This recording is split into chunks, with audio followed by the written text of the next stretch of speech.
Zahira, Zinarine and Zianis are partners in the firm named Printing Legacy, which supplies paper and stationery products to schools and offices.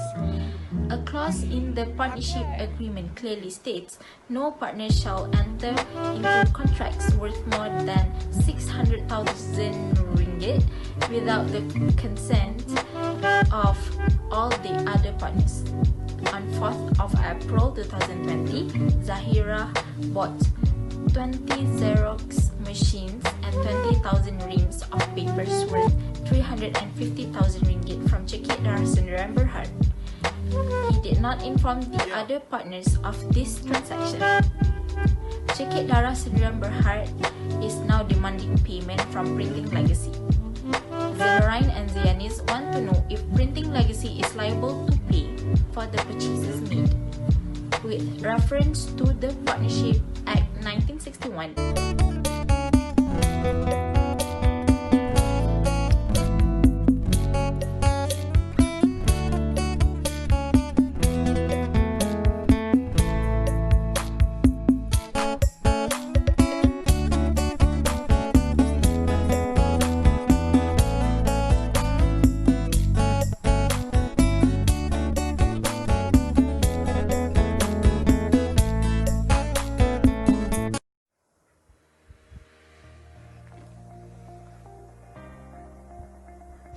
The issue is whether Zinarine and Zianis is liable to pay for the purchases made by Zahira amounted to 350,000 ringgit. Okay, so now let's go to the legal principle part. Since Zahira has made a contract with the outsider or the third party, which is Cekik Darasun Berhad, we will need to go through to the section under the relationship between the partners and the outsider. A partner has a power to bind the partnerships, firms and the other partners in respect to the contract or the transaction entered by him to the third party in a certain circumstance. As all we know, a partner is an agent towards the partnerships. Thus, the principle of the law of agency in the Contract Act 1915, common law and equity rules will be applied. A partner has a power to bind the partnership firms and the other partners depend on whether he has expressed, implied or apparent authority. There have 4 elements to be fulfilled before the partnership firms and the other partners will be bound together according to the act done by the partners towards the third party. The first element is the act of the partners must be within in the scope of the partnership business. This means that the act done by the partners must be related to the type of the business that carried by the firms. Under Section 7 in the Partnership Act 1961, the law has stated that every partner is an agent towards the partnership and his partners for the business. The firm and his partners will be bound together if the act done by the partners fulfill the condition required. The first condition is the act done by the partners must be done in relation to the business firm. And the second condition is the act must be done for the purpose of the business. So, for example, we can refer to the case of Mercantile Credit Company Limited and Garrett. In this case, there are 2 people in the partnership firm, which is Batin and Garrett. The firm is to lease out garage and they are prohibited to selling motor vehicle. Despite prohibition, Batin was sold a car which he did not own that car and he also do the same thing in the past. Then the plaintiff sued Garrett and recovered for damages. So in this case, the court held that Garrett as a sleeping partner was liable for a deal involving a motor vehicle affected by his partner's parking in a contravention of the agreement, because the court found that dealing in motor vehicles was a usual activities for a motor vehicles company. That's why Garrett was liable for the act done by parking, even though it was not mentioned in the agreement about selling a motor vehicle. That's all for first element. Next element, Lisa will take over.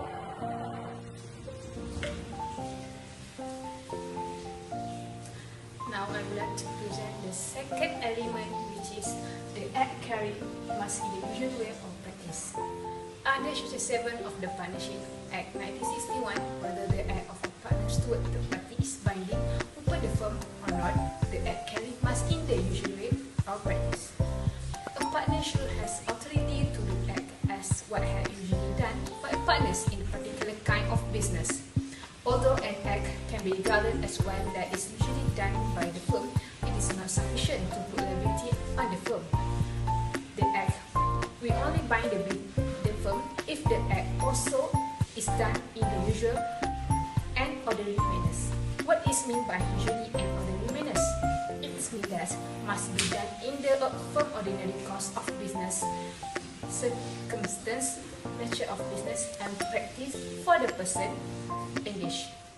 For example, in the case Goldberg and Venkis and Law held that a partner who borrowed the money perpetually on behalf of his firm at high rate of interest was not acting in the usual way that his firm kind of business was carried on, even though the borrowing of money for the purpose of the partnership is within the ordinary course of business of a trading partnerships.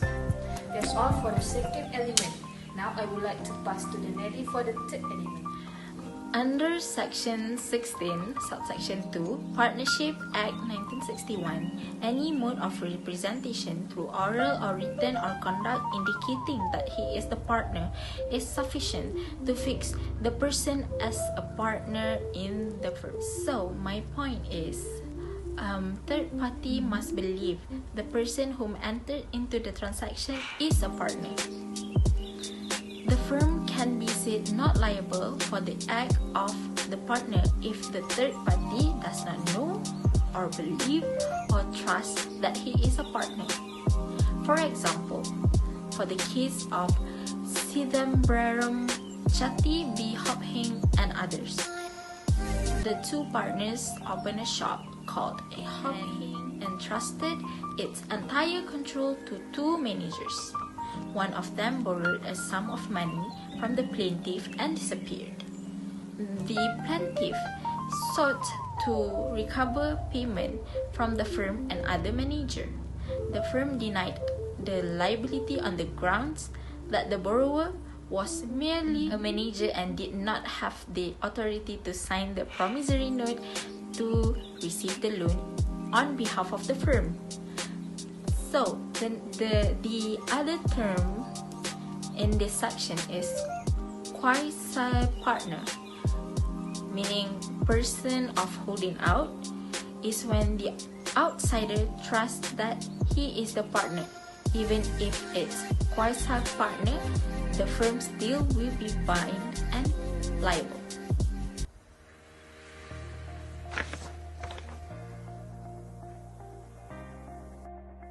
Legal principles under Section 8, the act done by a partner as a partner not in his personal capacity. It must be within the authority given by the firm. If the third party knowing that such person does not have the authority to act, then the firm will not be liable. Actual authority is an authority given to a partner to do an act or execute a function in the firm's name and as such put by the firm. Can be expressed actual authority as well as implied actual authority. Section 8. An act or instrument relating to the business of the firm or done or executed in the firm name or in any other manner showing an intention to bind the firm by any person there to authorize whether a partner or not is binding on the firm and all the partners. For example, in the case of Raya and Co., in this case a firm of two partners, father and son. The firm was in debt but there was no money to pay. The son agreed the book debts should be assigned to the creditors as consideration of the creditor giving time to pay. He did not inform the father of this agreement. In the deed of assignment, he forged his father's name. When the firm became bankrupt, the trustees sought to set aside the deed on the ground that it has been executed by only one partner. The court held that the deed was binding as it was an instrument relating to the business of the firm done and executed in a manner showing an intention to bind the firm, and executed by a person who was authorized to do so. Now, let's go to the application part. In this case, printing legacy and the partners of the firm, which is Zunurain and Zianis, was liable to pay for the purchases made by Zahira amounted to 350,000. Even though Zahira did the transaction with Cekik Daras Niam Berhad without the consent of the partners, she still is one of the partners of the firm, and the act done by Zahira is still related to the business type and it is for the business purpose. Besides that, the act done by Zahira was in a usual way and in the ordinary course of the business, which is to supply papers and stationery product to school and office. Other than that, Cekik Daras Niam Berhad also believed that Zahira is one of the partners in the printing legacy, and the act done by Zahira was as a partner, not for the personal capacity. This proves that Zahira was act for the business purpose, and the act done by Zahira was already fulfilled the element to bind the firms together.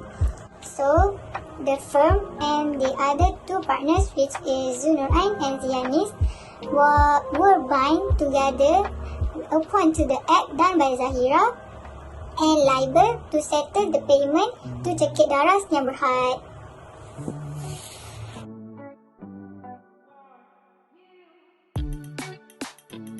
As a conclusion, if the partner act in relation into the business and fulfill four elements, a partner has a power to bind other partners in respect of contract entered by him with the third party.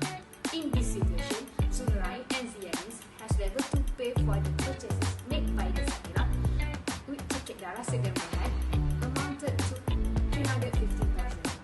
That's all from us.